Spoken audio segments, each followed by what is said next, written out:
And welcome to Rick Reads. Today, in honor of spooky season, it is October right now, I will be reading The Legend of Sleepy Hollow by Washington Irving. I hope you enjoy. In the bosom of one of those spacious coves which indent the eastern shore of the Hudson, and that broad expansion of the river denominated by the ancient Dutch navigators the Tappan Zee, and where they always prudently shortened sail, and implored the protection of St. Nicholas when they crossed, there lies a small market town or rural port, which by some is called Greensburg, but which is more generally and properly known by the name of Tarrytown. This name was given it, we are told, in former days by the good housewives of the adjacent country, from the inveterate propensity of their husbands to linger about the village tavern on market days. Be that as it may, I do not vouch for the fact, but merely advert to it, for the sake of being precise and authentic. Not far from this village, perhaps about 3 miles, there is a little valley, or rather lap of land among the high hills, which is one of the quietest places in the whole world. A small brook glides through it with just murmur enough to lull one to repose, and the occasional whistle of a quail or tapping of a woodpecker is almost the only sound that ever breaks in upon the uniform tranquillity. I recollect that, when a stripling, my first exploit in squirrel shooting was in a grove of tall walnut trees that shades one side of the valley. I had wandered into it at noontime, when all nature is peculiarly quiet, and was startled by the roar of my own gun, as it broke the Sabbath stillness around, and was prolonged and reverberated by the angry echoes. If ever I should wish for a retreat whither I might steal from the world and its distractions, and dream quietly away the remnant of a troubled life, I know of none more promising than this little valley.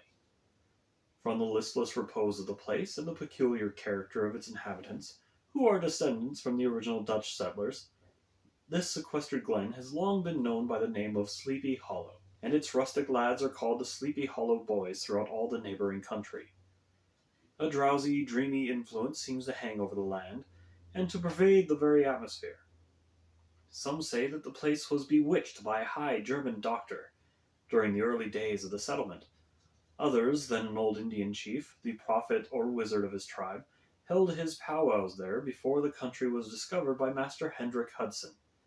Certain it is that the place still continues under the sway of some witching power that holds a spell over the minds of the good people, causing them to walk in a continual reverie.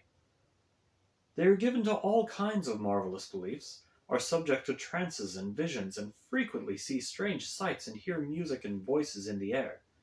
The whole neighborhood abounds with local tales, haunted spots, and twilight superstitions.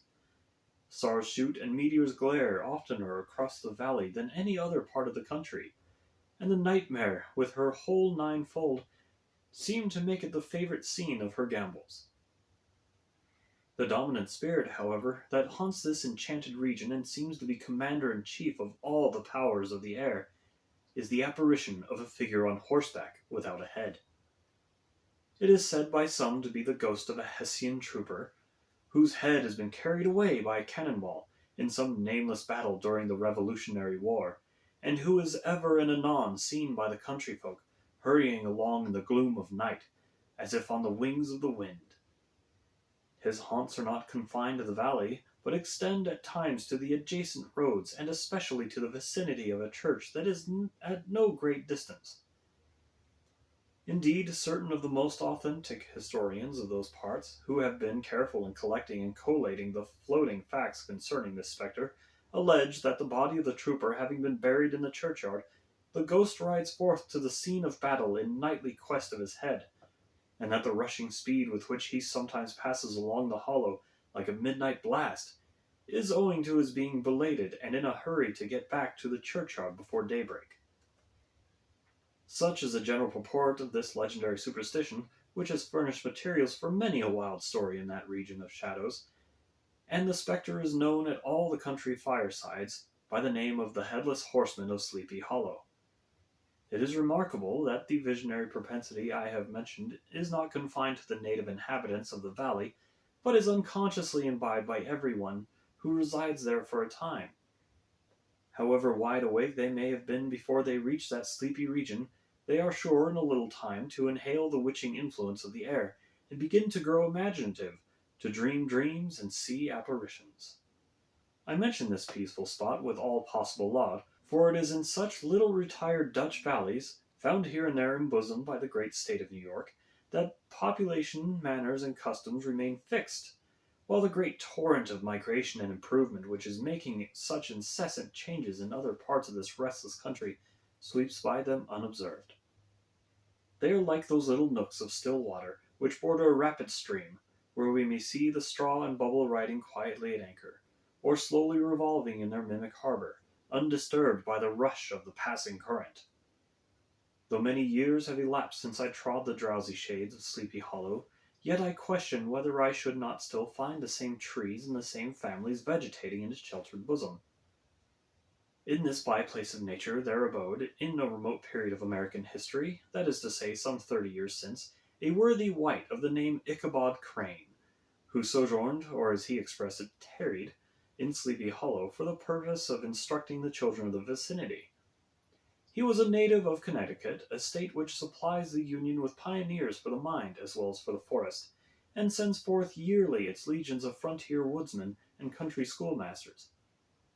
The cognomen of Crane was not inapplicable to his person. He was tall but exceedingly lank, with narrow shoulders, long arms and legs, hands that dangled a mile out of his sleeves, feet that might have served for shovels, and his whole frame most loosely hung together. His head was small and flat at top, with huge ears, large green glassy eyes, and a long snipe nose so that it looked like a weathercock perched upon his spindle neck, to tell which way the wind blew. To see him striding along the profile of a hill on a windy day with his clothes bagging and fluttering about him, one might have mistaken him for the genius of famine descending upon the earth, or some scarecrow eloped from a cornfield. His schoolhouse was a low building of one large room, rudely constructed of logs, the windows partly glazed and partly patched with leaves of copybooks.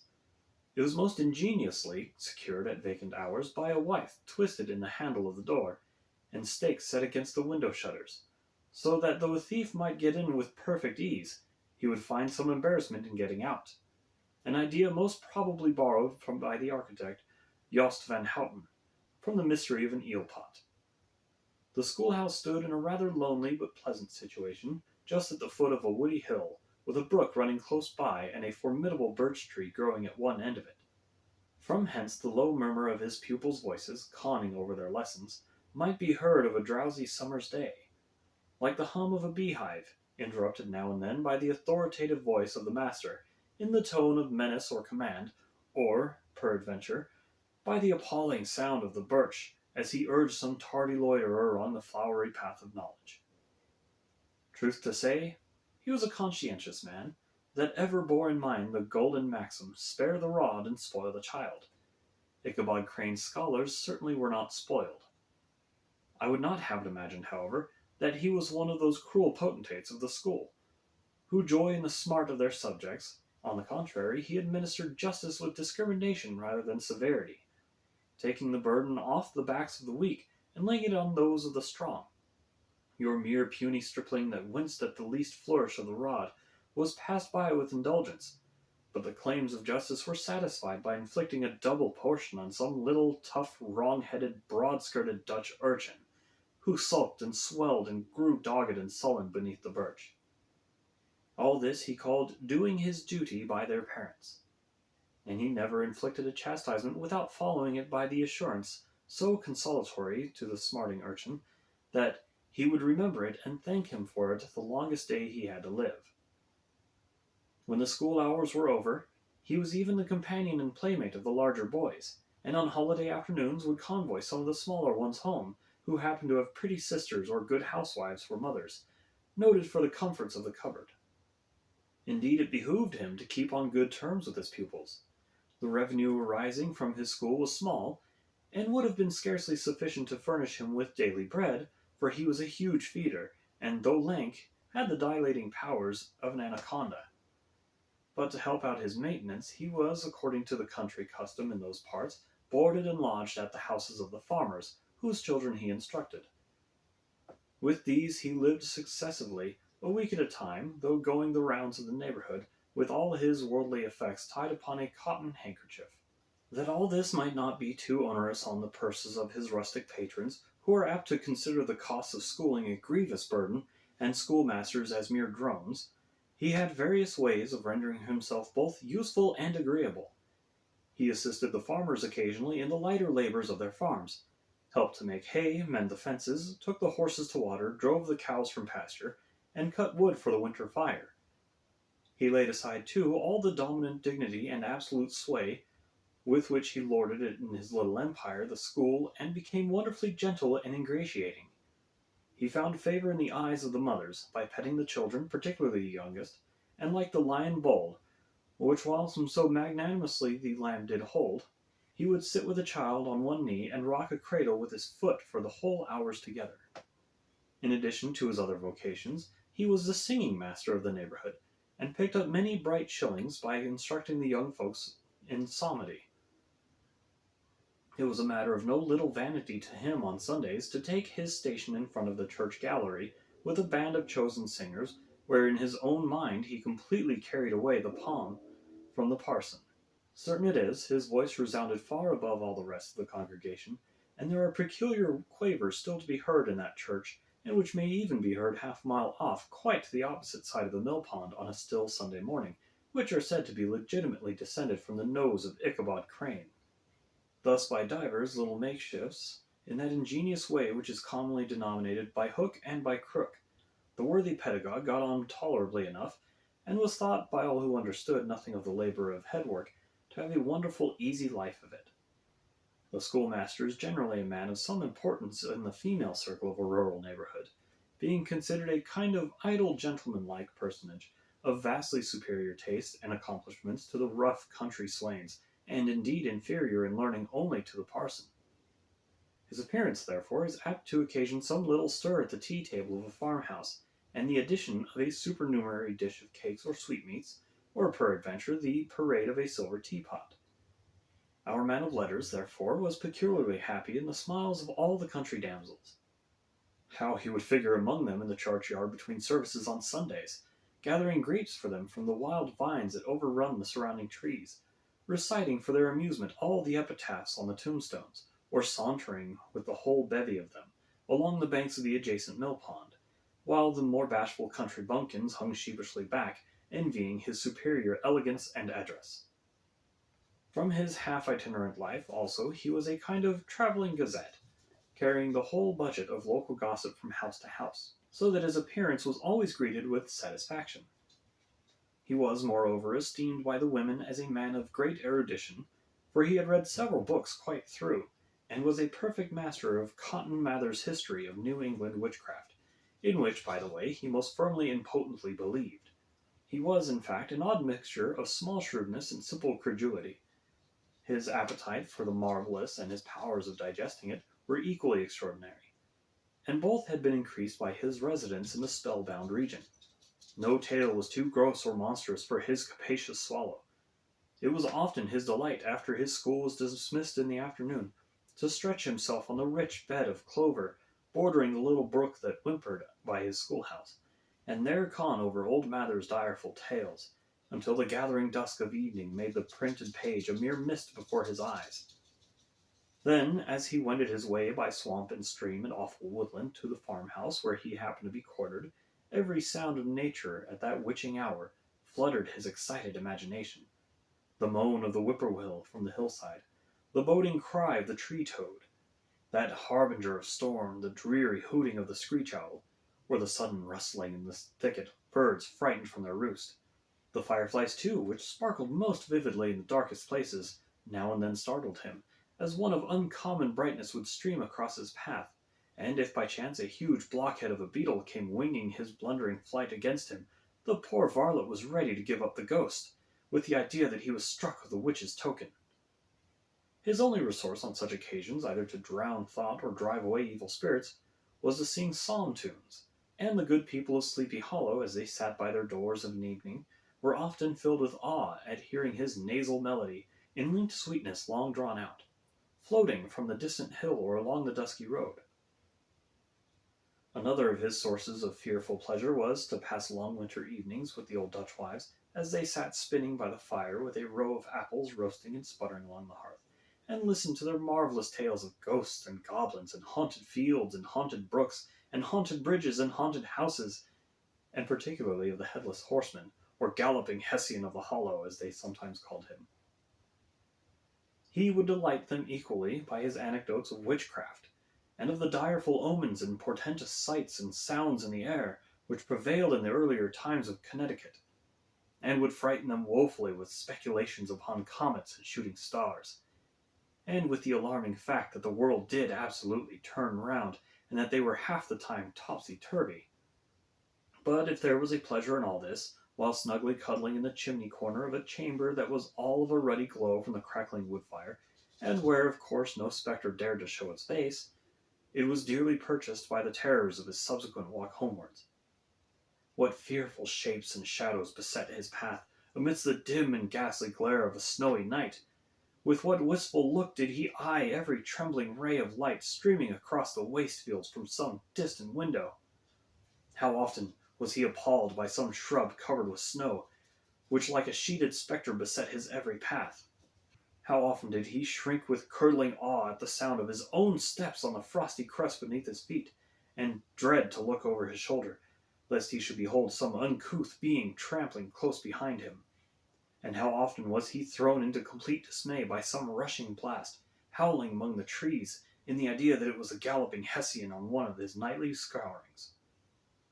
All these, however, were mere terrors of the night, phantoms of the mind that walk in darkness; and though he had seen many spectres in his time, and been more than once beset by Satan in divers shapes, in his lonely perambulations, yet daylight put an end to all these evils, and he would have passed a pleasant life of it, in despite of the devil and all his works, if his path had not been crossed by a being that causes more perplexity to mortal man than ghosts, goblins, and the whole race of witches put together, and that was a woman.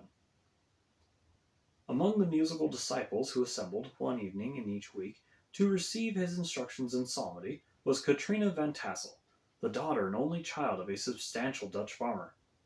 She was a blooming lass of fresh 18, plump as a partridge, ripe and melting and rosy cheeked as one of her father's peaches, and universally famed not merely for her beauty, but for her vast expectations. She was withal a little of a coquette, as might be perceived even in her dress, which was a mixture of ancient and modern fashions, as most suited it to set off her charms. She wore the ornaments of pure yellow gold, which her great-great-grandmother had brought over from Sardom, the tempting stomacher of the olden time, and withal a provokingly short petticoat, to display the prettiest foot and ankle in the country round. Ichabod Crane had a soft and foolish heart toward the sex, and it is not to be wondered at that so tempting a morsel soon found favour in his eyes, more especially after he had visited her in her paternal mansion. Old Baltus Van Tassel was a perfect picture of a thriving, contented, liberal-hearted farmer. He seldom, it is true, sent either his eyes or his thoughts beyond the boundaries of his own farm, but within these everything was snug, happy, and well-conditioned. He was satisfied with his wealth, but not proud of it, and piqued himself up on the hardy abundance rather than the style in which he lived. His stronghold was situated on the banks of the Hudson, in one of those green, sheltered, fertile nooks in which the Dutch farmers were so fond of nestling. A great elm tree spread its broad branches over it, at the foot of which bubbled up a spring of the softest and sweetest water, in a little well formed of a barrel, and then stole sparkling away through the grass to a neighbouring brook that babbled along among the alders and dwarf willows.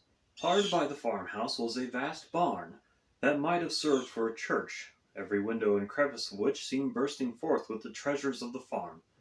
The flail was busily resounding within it from morning to night. Swallows and martins skimmed twittering about the eaves, and rows of pigeons, some with one eye turned up as if watching the weather, some with their heads under their wings or buried in their bosoms, and others, swelling and cooing and bowing about their dames, were enjoying the sunshine on the roof. Sleek, unwieldy porkers were grunting in the repose and abundance of their pens, from whence sallied forth now and then troops of sucking pigs, as if to snuff the air. A stately squadron of snowy geese were riding in an adjoining pond, convoying whole fleets of ducks. Regiments of turkeys were gobbling through the farmyard, and guinea fowls fretting about it like ill-tempered housewives, with their peevish, discontented cry. Before the barn door strutted the gallant cock, that pattern of a husband, a warrior, and a fine gentleman, clapping his burnished wings and crowing in the pride and gladness of his heart, sometimes tearing up the earth with his feet, and then generously calling his ever-hungry family of wives and children to enjoy the rich morsel which he had discovered. The pedagogue's mouth watered as he looked upon this sumptuous promise of luxurious winter fare. In his devouring mind's eye he pictured to himself every roasting pig running about, with a pudding in its belly and an apple in its mouth. The pigeons were snugly put to bed in a comfortable pie, and tucked in with a coverlet of crust. The geese were swimming in their own gravy, and the ducks pairing cosily in dishes, like snug married couples with a decent competency of onion sauce. In the porkers he saw carved out the future sleek side of bacon and juicy relishing ham. Not a turkey, but he beheld daintily trussed up, with its gizzard under its wing, and peradventure a necklace of savoury sausages. And even bright Chanticleer himself lay sprawling on his back, in a side dish with uplifted claws, as if craving that quarter which his chivalrous spirit disdained to ask while living.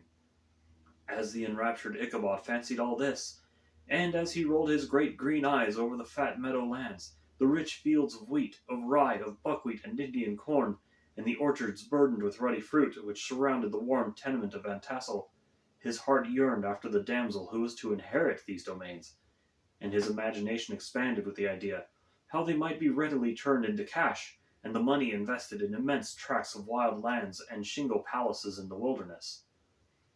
Nay, his busy fancy already realized his hopes, and presented to him the blooming Katrina, with a whole family of children, mounted on the top of a wagon loaded with household trumpery, with pots and kettles dangling beneath, and he beheld himself bestriding a pacing mare, with a colt at her heels, setting out for Kentucky, Tennessee, or the Lord knows where. When he entered the house, the conquest of his heart was complete. It was one of those spacious farmhouses, with high ridged but lowly sloping roofs, built in the style handed down from the first Dutch settlers, the low projecting eaves forming a piazza along the front, capable of being closed up in bad weather. Under this were hung flails, harness, various utensils of husbandry, and nets for fishing in the neighboring river. Benches were built along the sides for summer use, and a great spinning wheel at one end and a churn at the other showed the various uses to which this important porch might be devoted. From this piazza the wonderful Ichabod entered the hall, which formed the center of the mansion and the place of usual residence. Here rows of resplendent pewter, ranged in a long dresser, dazzled his eyes. In one corner stood a huge bag of wool, ready to be spun. In another, a quantity of linsey-woolsey, just from the loom. Ears of Indian corn and strings of dried apples and peaches hung in gay festoons along the walls, mingled with the gaud of red peppers, and a door left ajar gave him a peep into the best parlor, where the claw-footed chairs and dark mahogany tables shone like mirrors. Andirons, with their accompanying shovel and tongs, glistened from their covert of asparagus tops. Mock oranges and conch shells decorated the mantelpiece. Strings of various colored birds' eggs were suspended above it. A great ostrich egg was hung from the center of the room, and a corner cupboard, knowingly left open, displayed immense treasures of old silver and well-mended china. From the moment Ichabod laid his eyes upon these regions of delight, the peace of his mind was at an end, and his only study was how to gain the affections of the peerless daughter of Van Tassel. In this enterprise, however, he had more real difficulties than generally fell to the lot of a knight-errant of yore, who seldom had anything but giants, enchanters, fiery dragons, and such like easily conquered adversaries to contend with, and had to make his way merely through gates of iron and brass and walls of adamant to the castle keep where the lady of his heart was confined. All which he achieved as easily as a man would carve his way to the center of a Christmas pie, and then the lady gave him her hand as a matter of course. Ichabod, on the contrary, had to win his way to the heart of a country coquette beset with a labyrinth of whims and caprices, which were forever presenting new difficulties and impediments, and he had to encounter a host of fearful adversaries of real flesh and blood, the numerous rustic admirers who beset every portal to her heart, keeping a watchful and angry eye upon each other, but ready to fly out in the common cause against any new competitor. Among these the most formidable was a burly, roaring, roistering blade of the name Abraham, or according to the Dutch abbreviation, Brom van Brunt, the hero of the country round, which rung with his feats of strength and hardihood. He was broad-shouldered and double-jointed, with short curly black hair, and a bluff but not unpleasant countenance, having a mingled air of fun and arrogance. From his Herculean frame and great powers of limb, he had received the nickname of Brom Bones, by which he was universally known. He was famed for great knowledge and skill in horsemanship, being as dexterous on horseback as a Tartar. He was foremost at all races and cockfights, and with the ascendancy which bodily strength always acquires in rustic life, was the umpire in all disputes, setting his hat on one side and giving his decisions with an air and tone that admitted of no gainsay or appeal. He was always ready for either a fight or a frolic, had more mischief than ill will in his composition, and with all of his overbearing roughness, there was a strong dash of waggish good humor at the bottom. He had 3 or 4 boon companions of his own stamp, who regarded him as their model, and at the head of whom he scoured the country, attending every scene of feud or merriment for miles around. In cold weather he was distinguished by a fur cap surmounted with a flaunting fox's tail, and when the folks at a country gathering descried his well-known crest at a distance, whisking about among a squad of hard riders, they always stood by for a squall. Sometimes his crew would be heard dashing along past the farmhouses at midnight, with whoop and halloo, like a troop of Don Cossacks, and the old dames, startled out of their sleep, would listen for a moment till the hurry-scurry had clattered by, and then exclaim, "Aye, there goes Brom Bones and his gang." The neighbors looked upon him with a mixture of awe, admiration, and goodwill. When any madcap prank or rustic brawl occurred in the vicinity, always shook their heads and warranted Brom Bones was at the bottom of it. This rantable hero had for some time singled out the blooming Katrina for the object of his uncouth gallantries, and though his amorous toyings were something like the gentle caresses and endearments of a bear, yet it was whispered that she did not altogether discourage his hopes. Certain it is, his advances were signals for rival candidates to retire, who felt no inclination to cross a line in his amours, insomuch that when his horse was seen tied to Van Tassel's paling on a Sunday night, a sure sign that his master was courting, or as it is termed, sparking, within, all other suitors passed by in despair, and carried the war to other quarters. Such was a formidable rival with whom Ichabod Crane had to contend, and considering all things, a stouter man than he would have shrunk from the competition, and a wiser man would have despaired. He had, however, a happy mixture of pliability and perseverance in his nature. He was in form and spirit like a supple jack, yielding but tough. Though he bent, he never broke, and though he bowed beneath the slightest pressure, yet the moment it was away, jerk, he was as erect, and carried his head as high as ever. To have taken the field openly against his rival would have been madness, for he was not a man to be thwarted in his amours, any more than that stony lover Achilles. Ichabod therefore made his advances in a quiet and gently insinuating manner.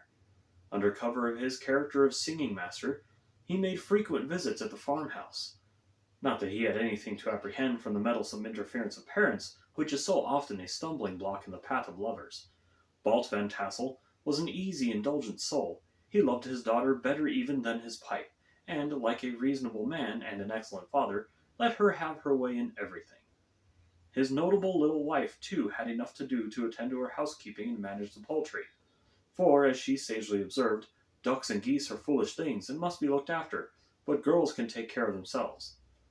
Thus, while the busy dame bustled about the house or plied her spinning wheel at one end of the piazza, honest Balt would sit smoking his evening pipe at the other, watching the achievements of a little wooden warrior who, armed with a sword in each hand, was most valiantly fighting the wind on the pinnacle of the barn.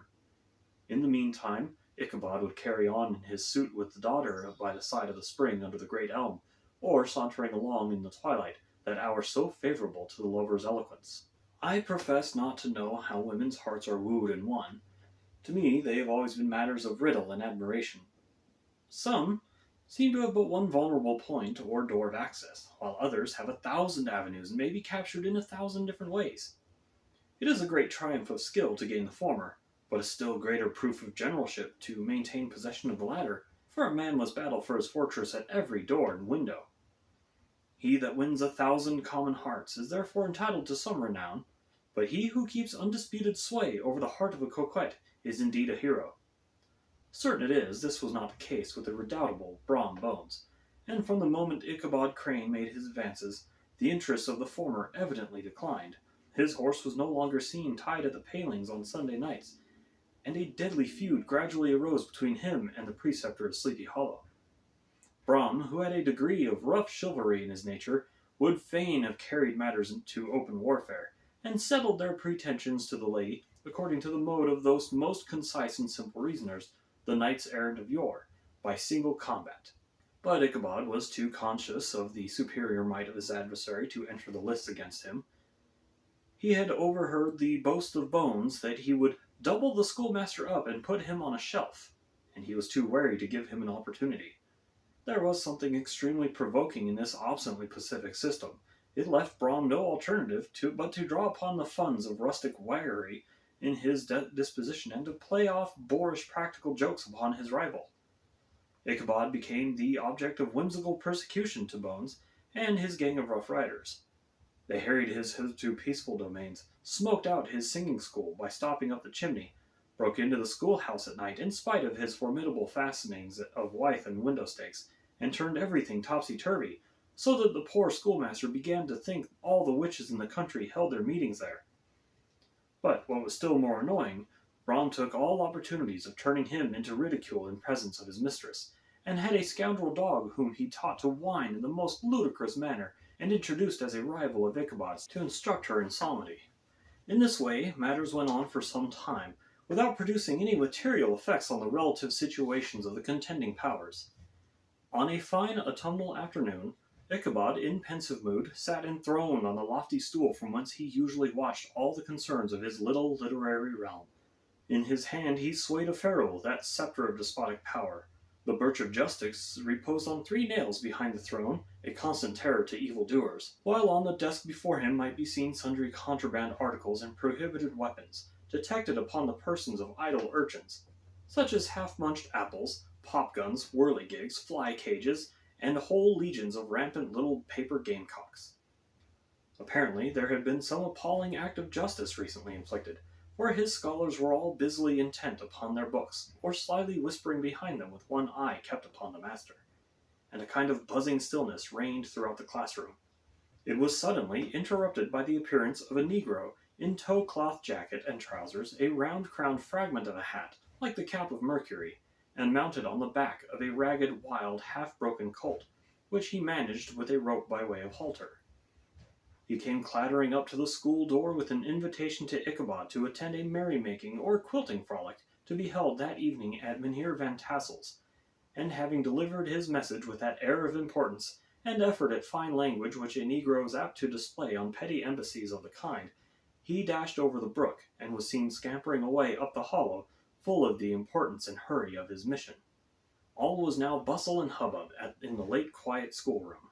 The scholars were hurried through their lessons, without stopping at trifles. Those who were nimble skipped over half with impunity, and those who were tardy had a smart application now and then in the rear to quicken their speed or help over a tall word. Books were flung aside without having been put away on the shelves. Inkstands were overturned, benches thrown down, and the whole school was turned loose an hour before the usual time, bursting forth like a legion of young imps, yelping and racketing out of the green in joy at their early emancipation. The gallant Ichabod now spent at least an extra half-hour at his toilet, brushing and furbishing up his best and indeed only suit of rusty black, and arranging his locks by a bit of broken looking-glass that hung in the schoolhouse. That he might make his appearance before his mistress in the true style of a cavalier, he borrowed a horse from the farmer with whom he was domiciliated, a choleric old Dutchman of the name Hans van Ripper, and thus gallantly mounted, issued forth like a knight-errant in quest of adventures. But it is meet I should, in the true spirit of romantic story, give some account of the looks and equipments of my hero and his steed. The animal he bestrode was a broken-down plough-horse that had outlived almost everything but his viciousness. He was gaunt and shagged, with a ewe neck and a head like a hammer. His rusty mane and tail were tangled and knotted with burrs. One eye had lost its pupil and was glaring and spectral, but the other had the gleam of a genuine devil in it. Still, he must have had fire and metal in his day, if we may judge by his name, which was Gunpowder. He had, in fact, been a favorite steed of his master's, the choleric Van Ripper, who was a furious rider and had infused very probably some of his own spirit into the animal, for, old and broken down as he looked, there was more of the lurking devil in him than in any young filly in the country. Ichabod was a suitable figure for such a steed. He rode with short stirrups, which brought his knees nearly up to the pommel of the saddle. His sharp elbows stuck out like grasshoppers. He carried his whip perpendicularly in his hand, like a scepter, and as the horse jogged on, the motion of his arms was not unlike the flapping of a pair of wings. A small wool hat rested on top of his nose, for so his scanty strip of forehead might be called, and the skirts of his black coat fluttered out almost to the horse's tail. Such was the appearance of Ichabod and his steed as they shambled out of the gate of Hans Van Ripper, and it was altogether such an apparition as is seldom to be met in broad light. And it was altogether such an apparition as it's seldom to be met with in broad daylight. It was, as I have said, a fine autumnal day.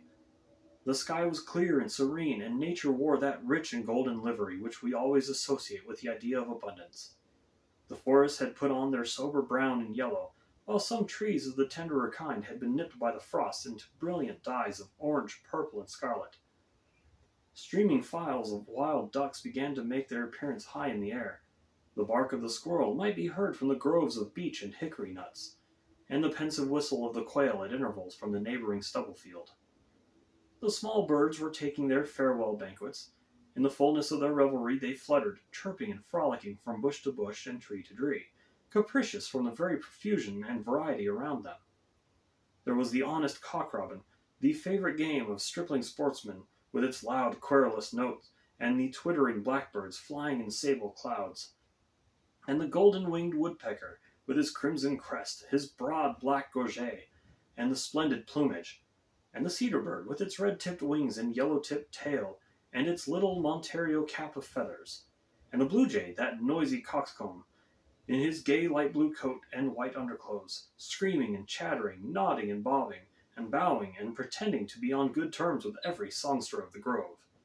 As Ichabod jogged slowly on his way, his eye ever open to every symptom of culinary abundance, ranged with delight over the treasures of jolly autumn. On all sides he beheld vast stores of apples, some hanging in oppressive opulence on the trees, some gathered into baskets and barrels for the market, others heaped in rich piles for the cider press. Farther on he beheld great fields of Indian corn, with its golden ears peeping from their leafy coverts, and hiding out the promise of cakes and hasty puddings, and the yellow pumpkins lying beneath them, turning up their fair round bellies to the sun, and giving ample prospects of most luxurious of pies. And anon he passed the fragrant buckwheat fields, breathing the odor of the beehive, and as he beheld them, soft anticipation stole over his mind of dainty slapjacks, well buttered and garnished with honey or treacle, by the delicate little dimpled hand of Katrina Van Tassel. Thus feeding his mind with many sweet thoughts and sugared suppositions, he journeyed along the sides of a range of hills which look out upon some of the goodliest scenes of the mighty Hudson. The sun gradually wheeled its broad disk down into the west. The wide bosom of the Tapanzee lay motionless and glassy, excepting that here and there a gentle undulation waved and prolonged the blue shadow of the distant mountain. A few amber clouds floated in the sky, without a breath of air to move them. The horizon was of a fine golden tint, changing gradually into pure apple green, and from that to the deep blue of the mid-heaven. A slanting ray lingered on the woody crests of the precipices that overhung some parts of the river, giving greater depth to the dark gray and purple of their rocky sides. A sloop was loitering in the distance, dropping slowly down on the side, her sail hanging uselessly against the mast, and as the reflection of the sky gleamed along the still water, it seemed as if the vessel was suspended in the air. It was toward evening that Ichabod arrived at the castle of the Heer Van Tassel, which he found thronged with the pride and flower of the adjacent country. Old farmers, a spare and leathern-faced race, in homespun coat and breeches, blue stockings, huge shoes, and magnificent pewter buckles. Their brisk, withered little dames, in close-crimped caps, long-waisted gowns, homespun petticoats, with scissors and pincushions and gay calico pockets hanging on the outside. Buxom lasses, almost as antiquated as their mothers, excepting where a straw hat, a fine riband, or perhaps a white frock gave symptoms of city innovations. The sons, in short square-skirted coats, with rows of stupendous brass buttons, and their hair generally queued in the fashion of the times, especially if they could procure an eel skin for the purpose, it being esteemed throughout the country as a potent nourisher and strengthener of the hair. Brombones, however, was the hero of the scene, having come to the gathering on his favorite steed Daredevil, a creature like himself, full of mettle and mischief, and whom no one but himself could manage. He was in fact noted for preferring vicious animals, given to all kinds of tricks which kept the rider in constant risk of his neck, for he held a tractable, well-broken horses unworthy of a lad of spirit. Fain would I pause to dwell upon the world of charms that burst upon the enraptured gaze of my hero, as he entered the state parlour of Van Tassel's mansion. Not those of the bevy of buxom lasses, with their luxurious display of red and white, but the ample charms of a genuine Dutch country tea-table, in the sumptuous time of autumn. Such heaped-up platters of cakes of various and almost indescribable kinds, known only to experienced Dutch housewives. There was the dowdy doughnut, the tender olykoek, and the crisp and crumbling cruller, sweet cakes and short cakes, ginger cakes and honey cakes, and the whole family of cakes. And then there were apple pies, and peach pies, and pumpkin pies, besides slices of ham and smoked beef, and moreover delectable dishes of preserved plums and peaches and pears and quinces, not to mention broiled shad and roasted chickens, together with bowls of milk and cream, all mingled higgledy-piggledy pretty much as I have enumerated them, with the motherly teapot sending up its clouds of vapour from the midst. Heaven bless the mark!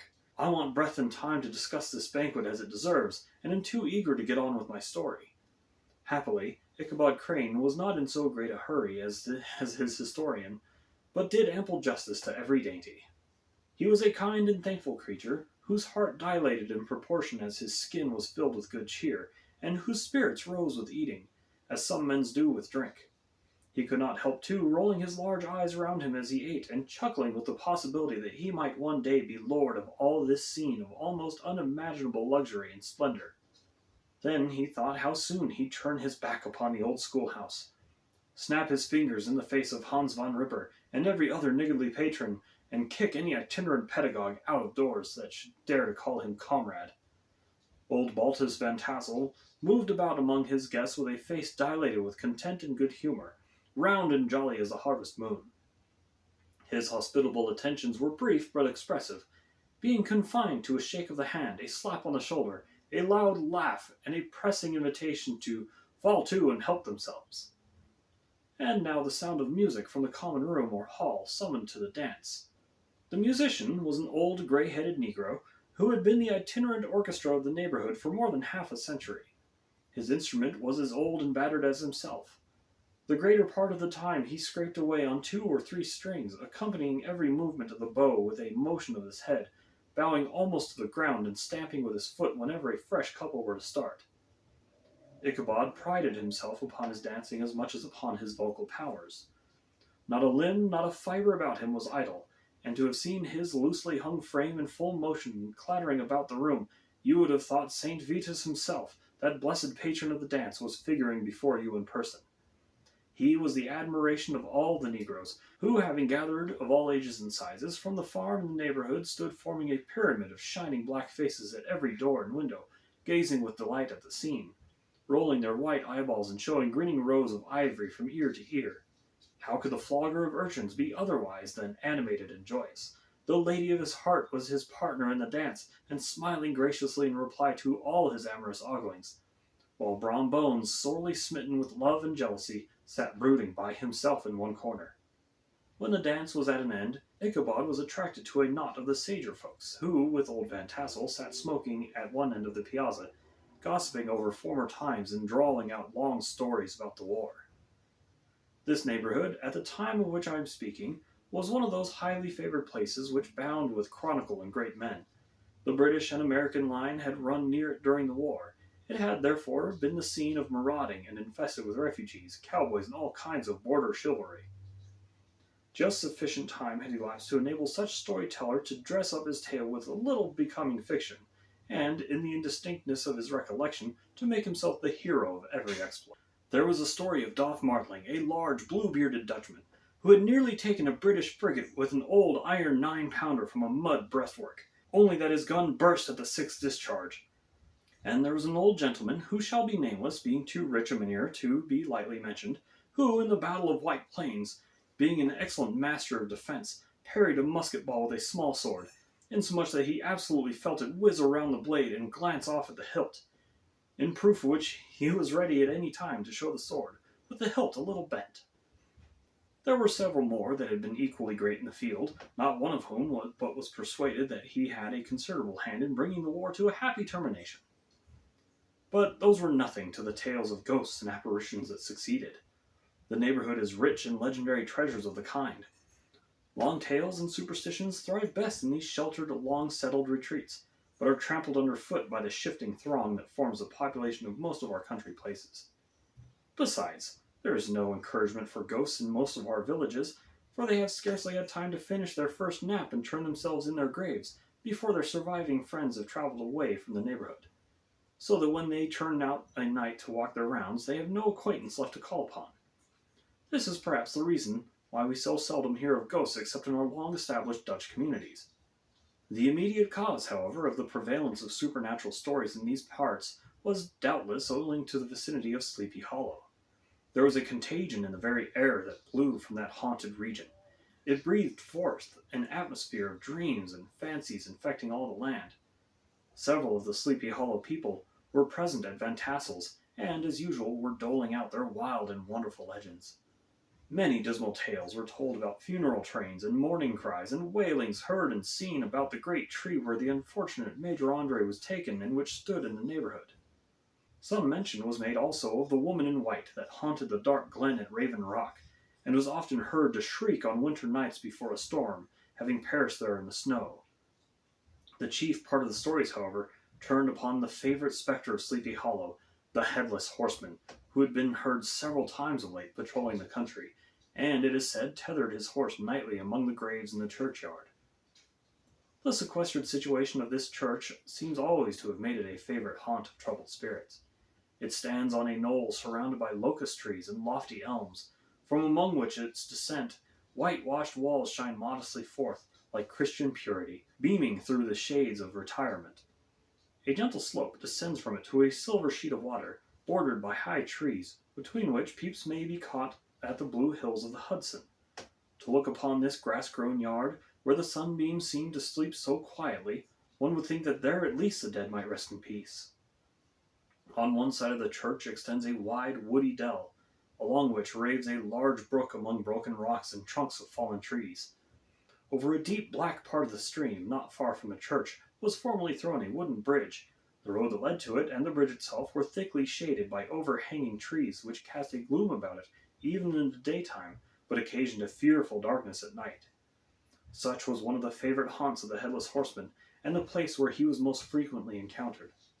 The tale was told of old Brouwer, a most heretical disbeliever in ghosts, how he met the horseman returning from his foray into Sleepy Hollow, and was obliged to get up behind him, how they galloped over bush and brake, over hill and swamp until they reached the bridge, when the horseman suddenly turned into a skeleton, threw old Brouwer into the brook, and sprang away over the treetops with a clap of thunder. This story was immediately matched by a thrice marvelous adventure of Brom Bones, who made light of the galloping Hessian as an errant jockey. He affirmed that on returning one night from the neighboring village of Sing Sing, he had been overtaken by this midnight trooper, that he offered to race with him for a bowl of punch, and should have won it too, for Daredevil beat the goblin horse all hollow. But just as they came to the church bridge, the Hessian bolted and vanished into a flash of fire. All these tales, told in that drowsy undertone with which men talk in the dark, the countenances of the listeners only now and then receiving a casual gleam from the glare of a pipe, sunk deep in the mind of Ichabod. He repaid them in kind with large extracts from his invaluable author, Cotton Mather, and added many marvelous events that had taken place in his native state of Connecticut, and fearful sights which he had seen in his nightly walks about Sleepy Hollow. The revel now gradually broke up. The old farmers gathered together their families in their wagons, and were heard for some time rattling along the hollow roads and over the distant hills. Some of the damsels mounted on pillions behind their favorite swains, and their light-hearted laughter, mingling with the clatter of hoofs, echoed along the silent woodlands, sounding fainter and fainter until they gradually died away, and the late scene of noise and frolic was all silent and deserted. Ichabod only lingered behind, according to the custom of country lovers, to have a tete-a-tete with the heiress, fully convinced that he was now on the high road to success. What passed at this interview I will not pretend to say, for in fact I do not know. Something, however, I fear me, must have gone wrong, for he certainly sallied forth after no very great interval, with an air quite desolate and chapfallen, Oh, these women! These women! Could that girl have been playing off any of her coquettish tricks? Was her encouragement of the poor pedagogue all a mere sham to secure her conquest of his rival? Heaven only knows, not I. Let it suffice to say, Ichabod stole forth with the air of one who had been sacking a hen roost rather than a fair lady's heart. Without looking to the right or left to notice the scene of rural wealth on which he had so often gloated, he went straight to the stable, and with several hearty cuffs and kicks, roused his steed most uncourteously from the comfortable quarters in which he was soundly sleeping, dreaming of mountains of corn and oats, and whole valleys of timothy and clover. It was a very witching time of night that Ichabod, heavy-hearted and crestfallen, pursued his travel homewards, along the sides of lofty hills which rise above Tarrytown, and which he had traversed so cheerily in the afternoon.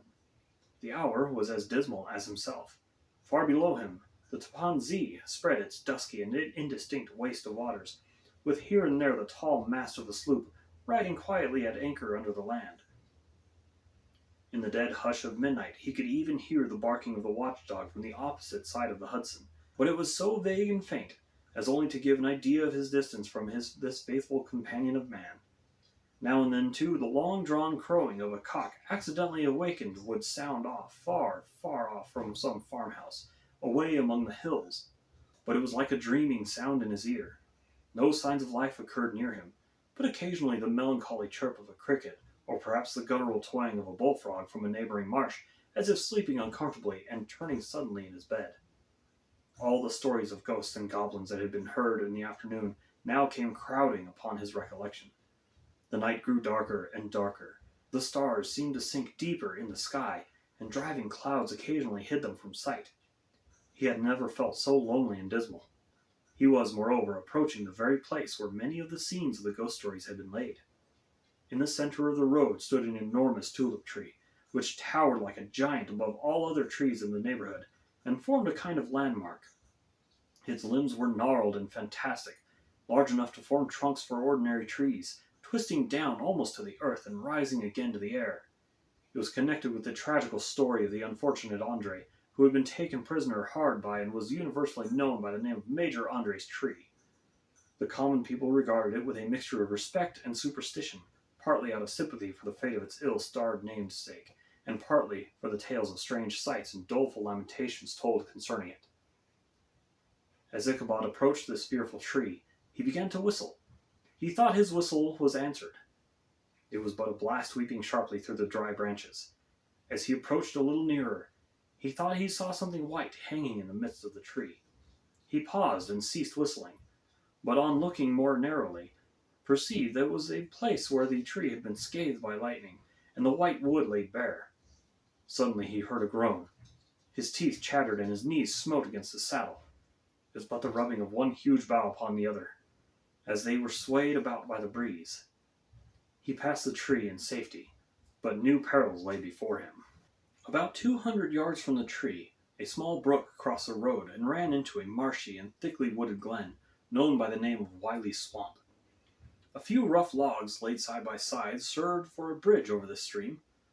On that side of the road where the brook entered the wood, a group of oaks and chestnuts, matted thick with wild grapevines, threw a cavernous gloom over it. To pass this bridge was the severest trial. It was at this identical spot that the unfortunate Andre was captured, and under the covert of those chestnuts and vines were the sturdy yeomen concealed who surprised him. This has ever since been considered a haunted stream, and fearful are the feelings of a schoolboy who has to pass it alone after dark. As he approached the stream, his heart began to thump.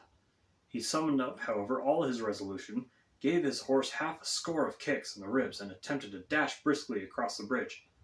But instead of starting forward, the perverse old animal made a lateral movement and ran broadside against the fence.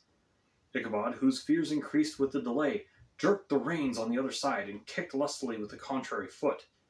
It was all in vain. His steed started, it is true, but it was only to plunge to the opposite side of the road into a thicket of brambles and alder bushes.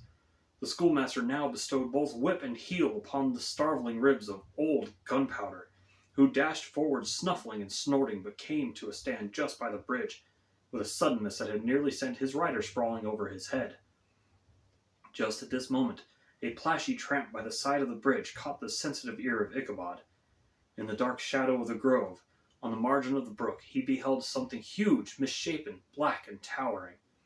It stirred not, but seemed gathered up in the gloom, like some gigantic monster ready to spring upon the traveller. The hair of the affrighted pedagogue rose upon his head with terror. What was to be done? To turn and fly was now too late, and besides, what chance was there of escaping ghost or goblin, as such it was, which would ride upon the wings of the wind? Summoning up, therefore, a show of courage, he demanded in stammering accents, Who are you?"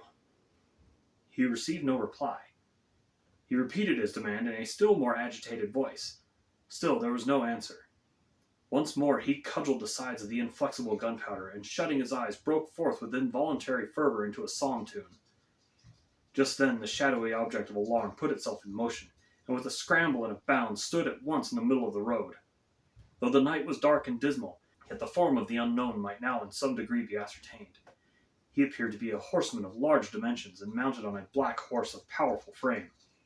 He made no offer of molestation or sociability, but kept aloof on one side of the road, jogging along on the blind side of old Gunpowder, who had now got over his fright and waywardness.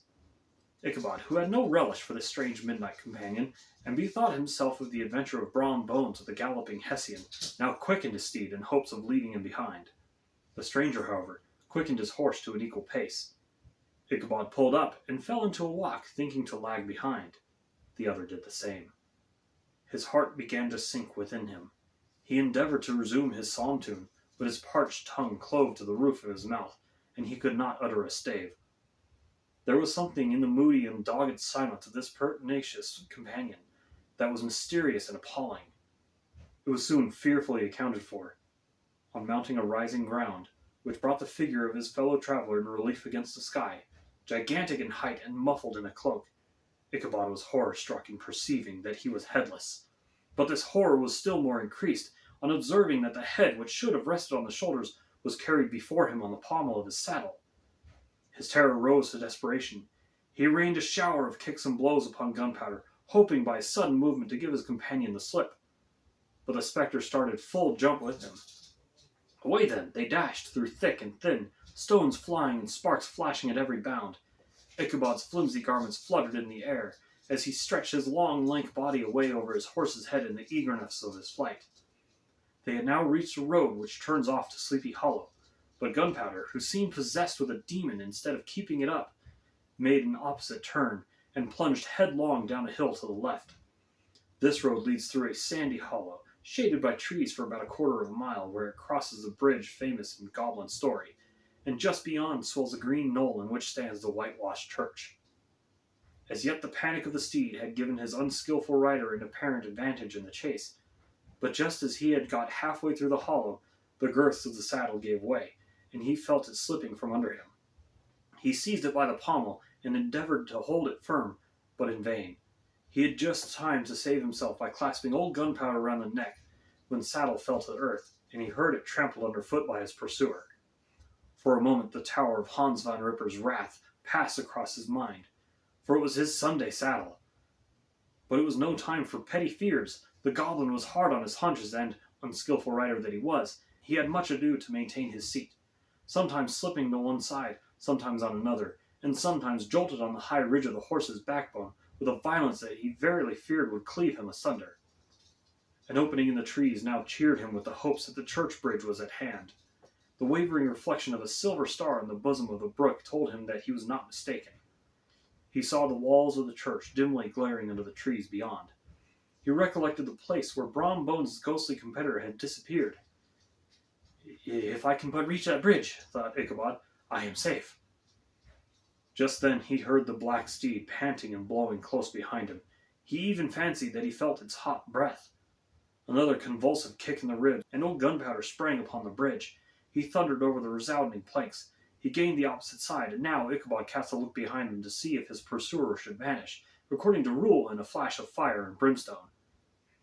Just then he saw the goblin rising in his stirrups, and in the very act of hurling its head at him. Ichabod endeavored to dodge the horrible missile, but too late. It encountered his cranium with a tremendous crash. He was tumbled headlong into the dust, and Gunpowder, the black steed, and the goblin rider passed by like a whirlwind. The next morning the old horse was found without its saddle, and with the bridle under its feet, soberly cropping the grass at his master's gate.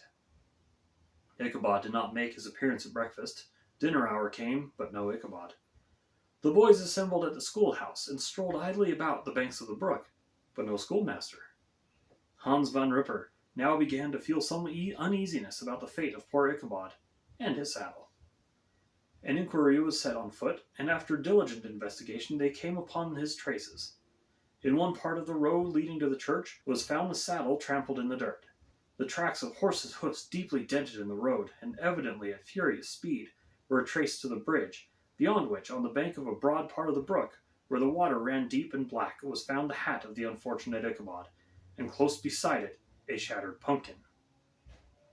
The brook was searched, but the body of the schoolmaster was not to be discovered. Hans van Ripper, as executor of his estate, examined the bundle which contained all his worldly effects.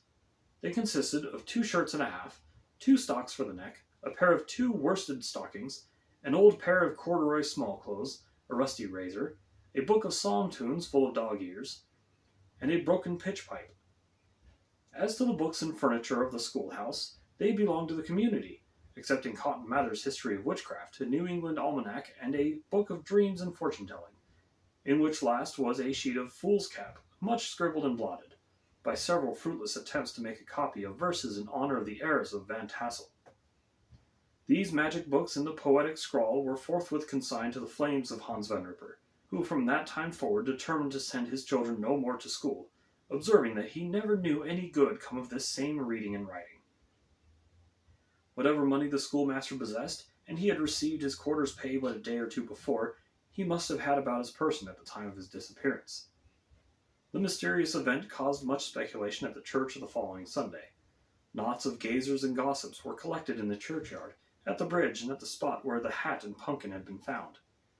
The stories of Brouwer, of Bones, and of a whole budget of others, were called to mind, and when they had diligently considered them all, and compared them with the symptoms of the present case, they shook their heads and came to the conclusion that Ichabod had been carried off by the galloping Hessian.